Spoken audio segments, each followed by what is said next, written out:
Hi, you're welcome to Citi Scape on Citi TV. My name is Apiorkor and I'm here with a lovely, lovely lady who I'm usually with. You'll see her shortly. But today, we're talking about something quite interesting, maybe controversial depending on where you stand, but it's very simple. What is the importance, if there's any at all, of sex education in our schools for our kids?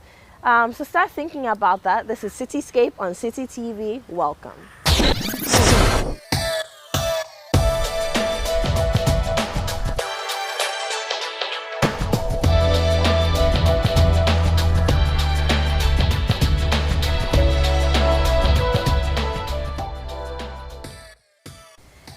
Hello, so Apiorkor is my name, you know that, and this is Eméfa. the lovely Eméfa with an accent on the E. The innocent Eméfa. Oh, please, innocent, yeah. But how have you been? Good, I've been great. I've had the best couple of weeks. That's good. I know you were on leave at a point, and how was that? Relaxing? Amazing. Good. I would do it all over again in a heartbeat. Good. Now, the last time we were together, we went shopping, and that was great. Today, I want us to do something a little weightier, for lack of a better way of putting it. Okay, why do I feel big sister vibes coming on? Yeah, lots of big sister vibes, Okay, so get ready. okay. But Eméfa, it's pretty simple. Lately, I've been interacting with a lot of, I do that already, interact with lots of kids, young people, not just young women, but young men as well. And, there's this thing that even you and I do together, talking about consent with kids in high schools and whatnot. Now, lately, I'm realizing that a lot of kids, it's not something that's new, but a lot of kids are very curious about their bodies as adolescents, teenagers, and they're curious about sex and their sexuality. And unfortunately, because of the way our society is and the way we like to suppress certain conversations, they don't have avenues to, sort of get the information that they need. And then again, because of our culture and our society, they feel like they can't go to their parents to ask questions because their parents will either, oh, you're a bad girl, bad boy, or they can't even approach in the first place because of the way things have been positioned in the home. So I want to find out from you, first of all, do you think sex education is necessary? Do I think sex education is necessary? Yes. Of course. I never even had the talk with my parents. I mean, the first time I was ever in a sex ed class was in high school. Okay. And it was so awkward because they put the boys and the girls together and they just kind of spoke to us. This was in Ghana, this was in England. And they just spoke to us about what sex was, the use of condoms. And obviously we were quite shy because I didn't want to ask any questions because of the fear my mom had instilled in me. Yeah. And then, of course, the boys are there, so you don't want them looking at you. Yeah, side eye. exactly. Thinking, why are you asking these questions? What are you doing? That kind of thing. But I mean, I almost envy the children of today because I feel like they have Google, they have the internet, they have all sorts of avenues they have available to them to learn whatever it is they want to have all these questions answered. But back in the day, I mean, I remember being scared of sex and I didn't even know what it was. My mom would say to me, never have sex, never allow somebody to have sex with you. And I was like, but what is it? I don't know what it is. Okay, but Eméfa, even before we get into that, I feel like a lot of people have misconceptions about what sex education is. So from your perspective, what is sex education? I think sex education, like you said, is way more than educating someone about the physical act of sex. It's about allowing someone to explore what their sexuality is, to allow them to establish their stance on the type of sexual relationships that they want to ascribe to, and educating them on protection and I guess the skills they need to engage in those sexual acts, but in a healthy manner. And I think it's important because we need to have a healthier understanding of what sex is, because I feel our generation and maybe the ones before us have more of an unhealthy understanding of what sex is. I mean, it's made to feel dirty, like you're doing something bad, but I mean, children should understand that sex is a part of life and what they're feeling is perfectly normal.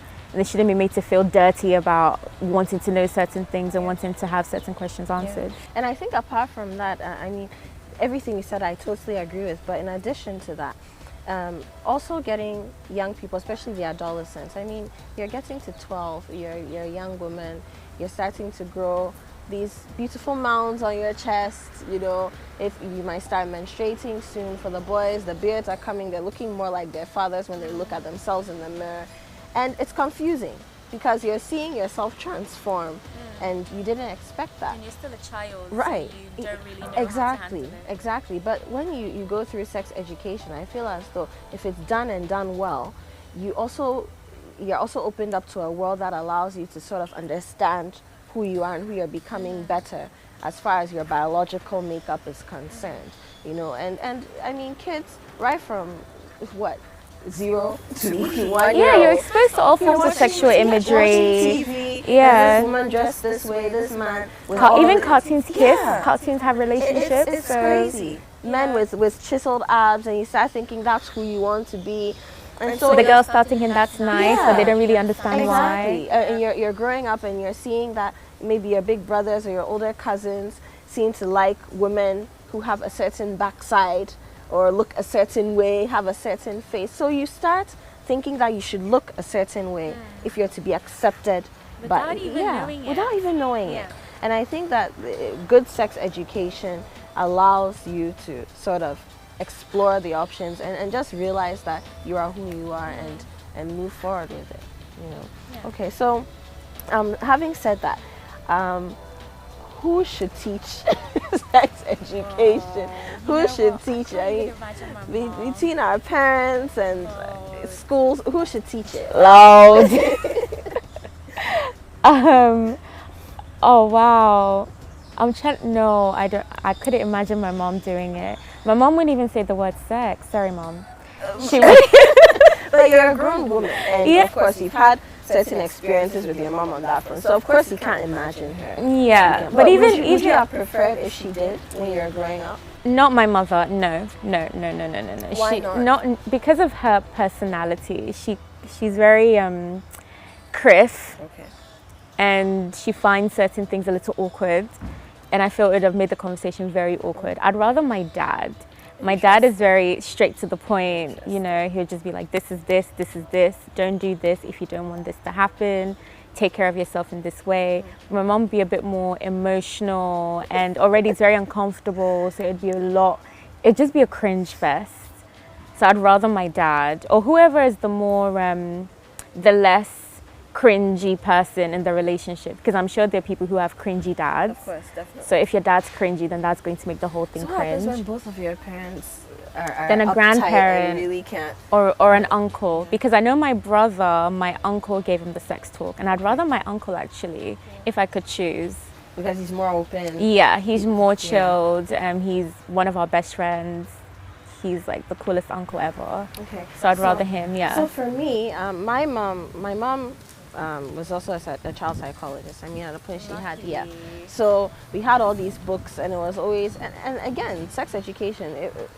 When she started with us when we were very young, it wasn't about, oh, protect yourself, you can get pregnant. No, it started out as, oh, you know, okay, you're growing.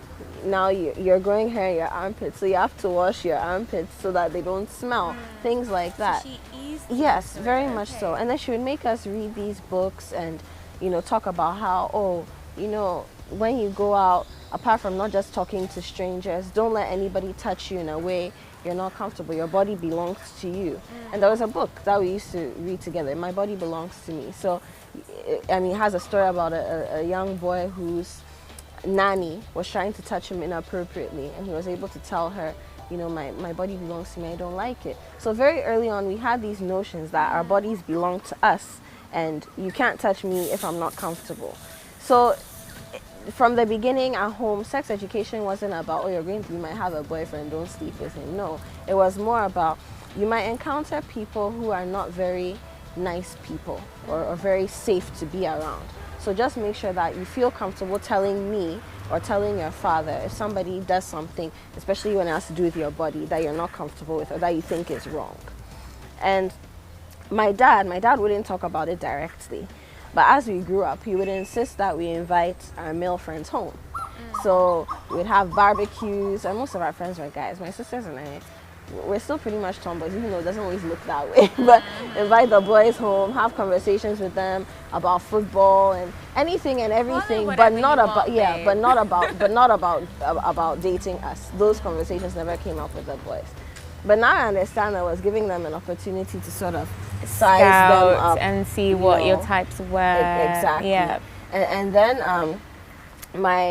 so beyond parenting, I think it's difficult for most parents to have a sex talk with their kids, especially when they're growing older and they're seeing them, if you're a girl, blossom, a boy turning into a handsome young man. So I think that's where the schools would step in, or youth groups maybe. Second Image international admissions in progress. Courses available include hairdressing, beauty therapy and fashion. Call us on 0243 331 999. Evening and weekend classes are also available. That's quite a healthy approach to it, because obviously I had my mom who wouldn't say anything, then I had the school thing. But I remember a couple of years ago, my dad enrolled my little brother and I in an HIV and AIDS sort of workshop that the UN was running. And we went and they talked to us, they taught us how to put on condoms. I think that was the most comprehensive sort of sex talk I've ever had in my life. And that was only helpful? It was very helpful, yeah, and it was only a couple of years ago as well.